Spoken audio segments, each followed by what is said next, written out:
Okay, so if you've ever sat down to meditate, there's a big question that almost always pops up sooner or later. It's all about the destination, right? The end game of all this practice.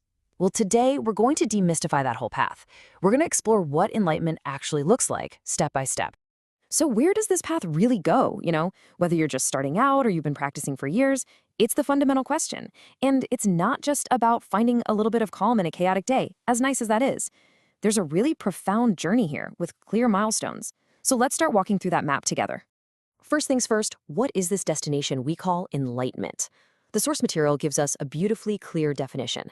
It's not about escaping the world, not at all. Instead, it's a state of balanced union. Think of it like a marriage between our two natures. On one hand, you have that pure bliss consciousness deep inside, and on the other, you have our sensory involvement right here on this physical earth.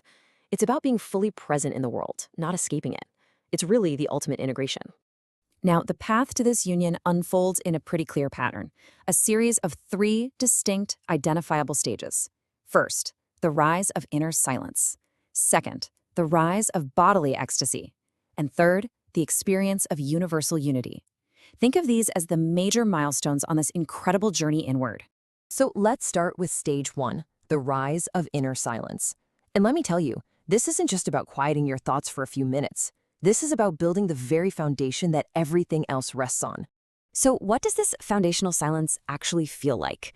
Well, it's an increasingly steady state of peace and this deep, abiding sense of happiness. But what's really key here is the idea of inner stability. This isn't just a fleeting feeling, it's a core strength that develops, like an anchor inside you that holds firm, no matter what emails or daily storms are raging on the outside. This is the absolute bedrock for all further awakening. And this quote it really nails the practical power of stage 1.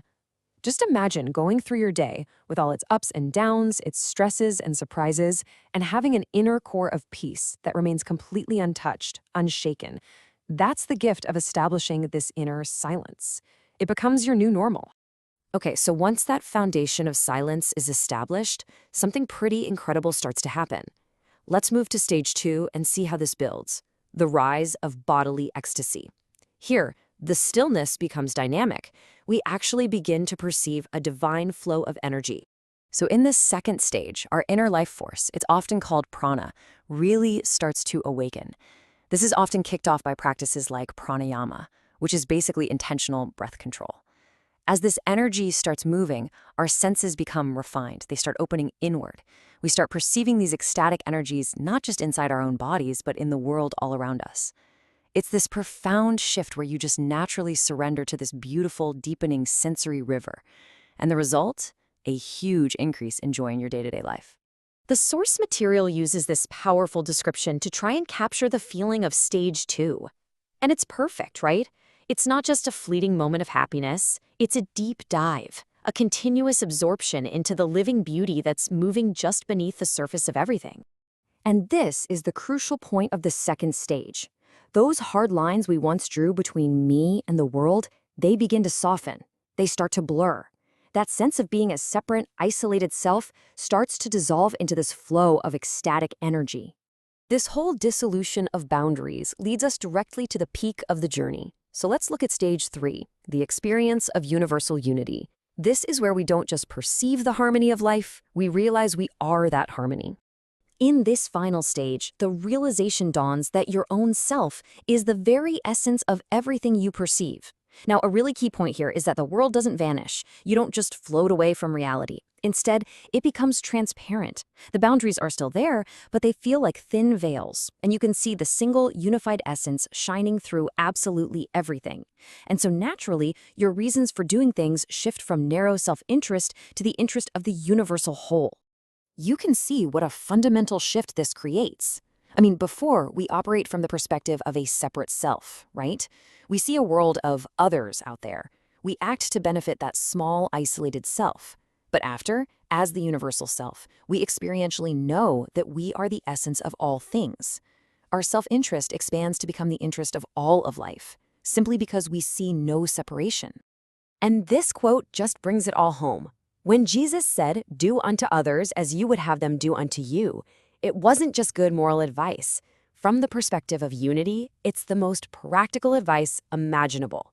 Why? Because you realize that on the deepest level, All others are you.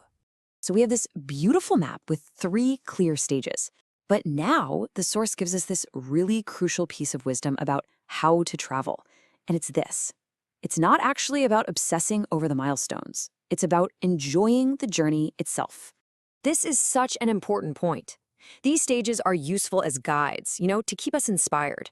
But as you progress, these experiences don't feel like special events anymore. They just become natural, normal, and eventually unnoticed. They simply become your new way of living. And that's when you know it's real. Of course, this is the question on everyone's mind, isn't it? If this is the path, well, how long is the road? Are we talking months, years, lifetimes?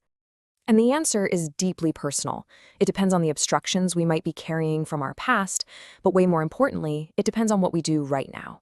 We can't change the past, but our actions in the present have the power to completely reshape our future and accelerate the journey. The power is in our hands. Ultimately, the source encourages us to kind of reframe the entire goal. The real measure of success isn't crossing some cosmic finish line called enlightenment. It's about this. Are you experiencing increasing joy, day by day, month by month? That is the true sign you're on the right path. And I just love this final thought. This journey isn't about striving to become something new or something you're not. It's a process of uncovering, of remembering. It's about enjoying the beautiful, blissful process of returning to the magnificent being you have always been at your core. And that's where we'll leave it, with the most empowering message of all. The guide, the wisdom, the teacher you've been looking for, it isn't somewhere out there. The guru is in you. The entire path and the power to walk it resides right within,